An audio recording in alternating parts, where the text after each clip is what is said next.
Good morning friends, how are you? I wish you all the best for the day. आज हम जो चर्चा करने जा रहे हैं कि बिहार में जो सर्वे चल रहा है, जमीन का सर्वे, इसे आप सभी लोग भली भांति अवगत हैं, क्या कि बहुत माह से यह चल रहा है। हर पंचायत में शिविर लगाया गया और प्रखंड स्तर पर, अंचल स्तर पर शिविर है जहां पेपर जमा करने के लिए कहा गया। एक्चुअली ये सर्वे जो है से DLRS, directorate of land records and सर्वे, बिहार सरकार के द्वारा चलाया जा रहा है और बिहार के 38 जिला में विभिन्न चरणों में यह है। अभी हमारे कुछ जिला जो पहले 18 जिला पहले थे और 20 जिला बाद में शामिल हुए, इसमें अभी जो प्रपत्र 2 आपको स्व घोषणा करना है कि आपकी प्रॉपर्टी क्या है, कितनी है, कौन से खाता, प्लॉट, रकबा, किस चौहद्दी में कहाँ लोकेटेड है और यह ज़मीन आपको कैसे प्राप्त हुई है। इस सारे चीज़ के लिए अभी आप उसको फॉर्म भरेंगे और प्लस जो है से आपकी जो वंशावली है, वंशावली को संलग्न कर करके देंगे कि अगर पैतृक संपत्ति है तो ये मतलब अपना कैसे आपको प्राप्त हुआ है, जिन माध्यम से।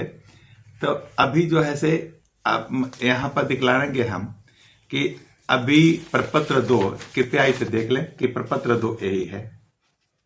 प्रपत्र 2, अब इसमें 11 कॉलम है और इसका पहला है कि रैयत द्वारा स्वामित्व / धारित, जो आपके पास जमीन जो पोजेस कर रहे हैं, जो आपके पास है, भूमि की स्व घोषणा हेतु प्रपत्र।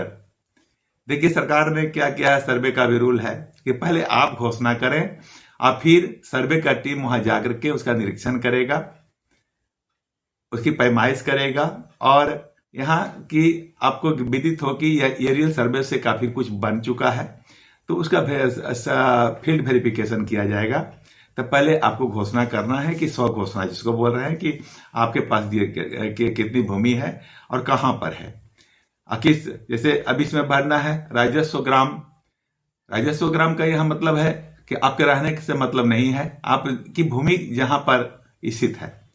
मान लीजिए आप रहने वाले, सपोज करिए कि आप पटना के हैं लेकिन कहीं दूसरे मौजा में आपका जमीन है, तो आप एड्रेस मतलब वही देंगे।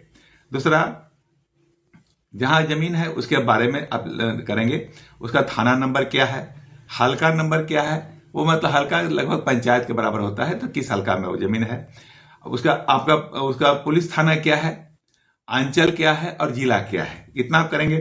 फिर इसमें 11 कॉलम है। 11 कॉलम में पहला कॉलम मैं पढ़ के सुना दे रहा हूं, रैयत का नाम, सहहिस्सेदारों का नाम एवं अंश अगर कोई हो, सहित एवं पिता का नाम। पहला कॉलम नंबर यही है।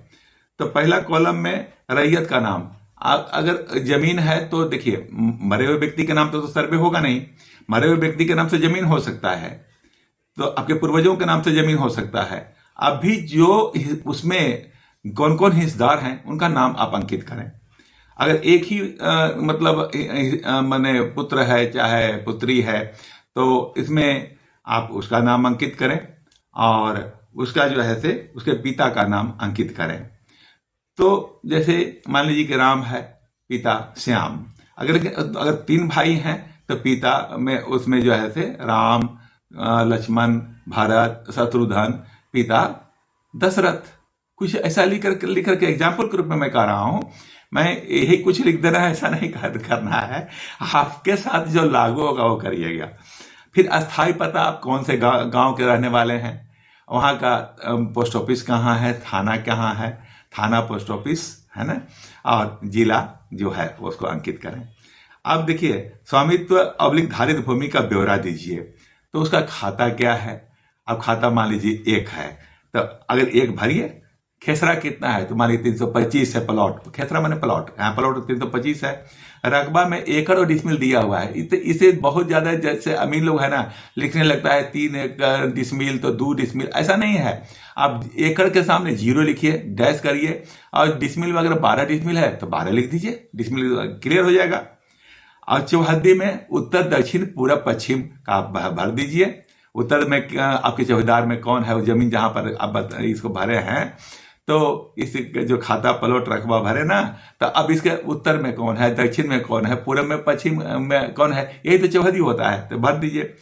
किस्म जमीन कैसा है, अब जमीन कितना किस्म का होता है, जैसे खेती की जमीन होगी तो कृषि भूमि लिख दीजिए, अगर मकान का होगा तो मकान में सहन लिख दीजिए, अगर आवासीय मकान नहीं बना है फिर भी लिखिए, अगर मतलब आवासीय लायक भूमि है तो आवासीय लिखिए, अगर व्यावसायिक लायक भूमि है तो व्यावसायिक लिखिए, है ना। और इसके अलावा अगर वो जिस किस्म की जमीन है तो जिसके उपयोग में आप ला रहे हैं या जिसके योग्य है वो उसको किस्म आप दर्ज कर दीजिए। अब शेष को छोड़कर लगान, अब देखिए शेष को छोड़कर के लगान, इसमें गलती नहीं करिएगा। लगान अगर जैसे यहाँ देखिए ये मतलब रसीद है ना, तो आप इसको भली बात ही देख रहे होंगे कि यहाँ पर जो है रसीद में यहाँ पर लिखा रहता है कि सालाना दर लगान जमाबंदी लगान, यहाँ 7 कॉलम लिखा हुआ है, तो 10 रुपया। इसके अलावे क्या है, तो अब इसमें यहाँ पर शेष लगान का 25%, स्वास्थ्य शेष, शिक्षा शेष, ये सब लिखा हुआ है। शेष से आपको मतलब नहीं है, वो शेष को छोड़िए, आप लगान का राशि को यहाँ पर भर दीजिए। अब यहाँ पर जो है से जमाबंदी संख्या, अब देखिए ये आपको रसीद दिखाए थे, इसी में जमाबंदी संख्या दिया हुआ है, पृष्ठ संख्या दिया हुआ है, भाग संख्या दिया हुआ है और जमाबंदी संख्या भी दिया हुआ है। तो जमाबंदी संख्या इसमें क्या है, आप देख रहे होंगे 254 लिखा हुआ है ना, तो 254 इसमें भर दीजिए, या आपके 294 है, 294 लिखा हुआ है, भर दीजिए। आपके केस में जो भी हो उसको रसीद को, ये जो ऑनलाइन रसीद है उसको देख लीजिएगा, अगर नहीं होगा ऑनलाइन रसीद तो जो आपके पास रसीद है, मतलब अगर पुरानी रसीद है तो उसमें WP लिखा रहता है, तो ऊपर में वॉल्यूम नंबर और पेज नंबर लिखा रहता है, उसको भर दीजिएगा। अच्छा, इसके बाद अब ये जो है से भूमि पर दावा का आधार क्या है, तो अगर मतलब मान लीजिए पूर्वज से मिला है तो उत्तराधिकार लिख दीजिएगा, अगर केवाला से लिए हैं तो केवाला में 2 तरह के होता है, अगर दान से लिए हैं तो दान लिख दीजिएगा, तो दान पत्र हो गया केवाला के माध्यम से। अगर क्रय किए हैं तो क्रय की भूमि लिख दीजिएगा केवाला के माध्यम से, है ना। और अगर मतलब बंदोबस्ती है, सरकार जमींदारी बंदोबस्ती है, सरकारी बंदोबस्ती है, अगर मतलब मान लीजिए कि किसी न्यायालय के आदेश से आपको भूमि मिली है, तो ये सारा चीज का आप उल्लेख कर देंगे इसमें। और यहाँ 11वां कॉलम में है कि इसके अलावे भी कोई रिमार्क लिखना चाहते हैं तो आप लिख सकते हैं। तो ये प्रपत्र 2 भर दें, और इसकी बहुत आवश्यकता पड़ेगी जब आपको ऑनलाइन के लिए मैं बताऊंगा, तो इसमें प्रपत्र 2 और प्रपत्र 3 की आवश्यकता होगी। आप प्रपत्र 3 को हम यहाँ पर देखिए, प्रपत्र 3 को मैं दिखा दे रहा हूं कि ये प्रपत्र 3 है। और यहां पर क्या करना है कि शिविर प्रभारी अंचल, देखिए एक अंचल में एक मतलब शिविर बनाया गया है, इसको मतलब सर्वे कैंप बोलते हैं, है ना। तो जिस भी जिला का अंचल का है, जैसे मदनपुर का होगा तो मदनपुर का मतलब बना हुआ होगा कैंप, मतलब वहां पर, तो शिविर प्रभारी के नाम से वहां पर ही भरेंगे। और यहाँ पर विषय है स्वयं की वंशावली समर्पित करने के संबंध में, तो यह इसमें लिखना है कि कौन कौन लोग हैं, जैसे कि श्री और श्रीमती, तो अगर श्री मतलब राजेश कुमार सिंह, है ना, पुत्र या पुत्री पत्नी जो है श्री स्वर्गीय रामधरेश सिंह, है ना। अगर यहाँ पर दूसरा है श्री राकेश कुमार सिंह, पुत्र स्वर्गीय रामधरेश सिंह, ऐसे कर करके आपको ये भर देना है। अब इसका थाना कहाँ है, निवासी कहाँ के हैं, तो निवासी जैसे ग्राम दसवत खाप, अगर आपका गांव जो भी है, आप देखिए मेरे इस पर नहीं, मैंने एग्जाम्पल के रूप में साइड कर रहा हूँ।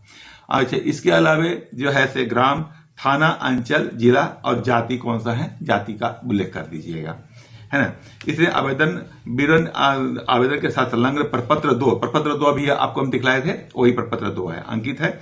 और इसके पिता के नाम स्वर्गीय मतलब जो स्वर्गीय रामधरेश सिंह के नाम से जमाबंदी चल रहा था, तो उनके पिता कौन थे, तो उनके पिता का नाम भर दीजिए, तो वो भी स्वर्गीय होंगे, ये तो अगर या स्वर्गीय जो भी मतलब स्थिति हो, है ना, ग्राम कौन के जो राजस्व ग्राम अंचल में जमाबंदी क्रमांक, जमाबंदी आपको दिखलाया था ना अभी कि जमाबंदी क्रमांक यहाँ लिखा है 294 है, तो अगर आपके मामले में जो भी होगा तो भर दीजिए। और खतियान अंकित है, संख्या, खेसरा संख्या, प्लॉट संख्या, जो जी प्लॉट आपने चढ़ाया है इसमें वो सब प्लॉट का मतलब खाता संख्या और खेसरा संख्या लिख दीजिएगा। और कुल रकबा मतलब कितना है मतलब, और लगान आपको दिखाई दे लगान कितना अभी रसीद दिखलाया था कि लगान भरना है, शेष नहीं भरना है। बंटवारा में हित अर्जित किया है। और इसमें जो है से अब इसके नीचे साथ साथ में एक वंशावली जो है से सादा पेपर पर बना करके अटैच कर दीजिएगा कि उसमें जितने को सह हिस्सेदार होंगे माने को शेयरर होंगे जमीन के, जैसे पिताजी के 3 लड़के हैं, पिताजी स्वर्गीय हो गए, तो तीनों के साइन करवा दीजिएगा।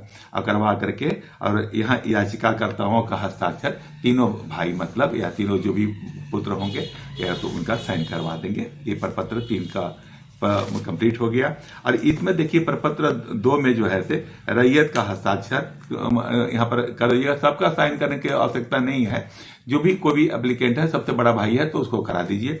और आधार संख्या उनका क्या है, उसका आधार संख्या भर दीजिए जो ये 12 अंकों का होगा, है ना। और मोबाइल नंबर उनका दे दीजिए। और मोबाइल नंबर का है कि सर्वे वाला को अगर कोई कंसल्ट करना होगा तो वो मतलब आपको कॉल कर सकता है। और स्थान जहां से मतलब आप इसको बना रहे हैं, सबमिट कर रहे हैं, इसका कर लीजिए। स्थान जहां की भी हो मतलब अंचल का दे दीजिए और डेट जो दे दीजिए। तो ये इस तरह से मतलब आपका कंप्लीट हो गया ये यहाँ पर। और अब हम देखिए इसको कैसे ऑनलाइन किया जाता है। देखिए बार बार सर्वे मतलब कैंप में दौड़ने की आवश्यकता नहीं है। एक तो भीड़ और दूसरा मतलब फिर ऐसे फाइल फेंको, ये करो कोई बात नहीं है। अब ऑनलाइन भी करने के लिए मैं सिखा दूंगा। आप घर बैठे अपना मोबाइल से भी कर सकते हैं, लैपटॉप से कर सकते हैं, है ना। अगर इन दोनों से भी अगर दिक्कत होगा तो मेरा मोबाइल नंबर है 9431106688।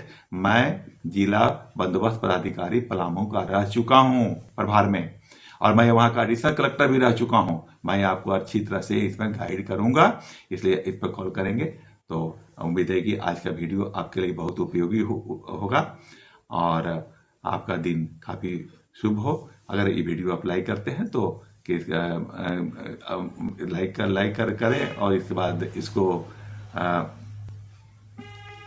बाकी लोग को भी शेयर करें ताकि उनको भी जानकारी प्राप्त हो, उनको भी इससे लाभ मिल सके, हमारे इस मेहनत का फायदा उनको भी मिल सके।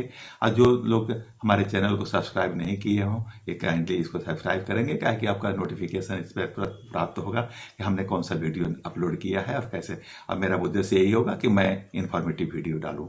तो यहाँ पर इसको करें।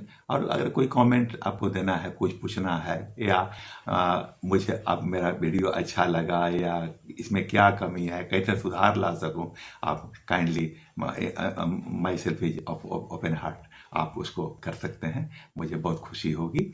आपका दिन शुभ हो। धन्यवाद।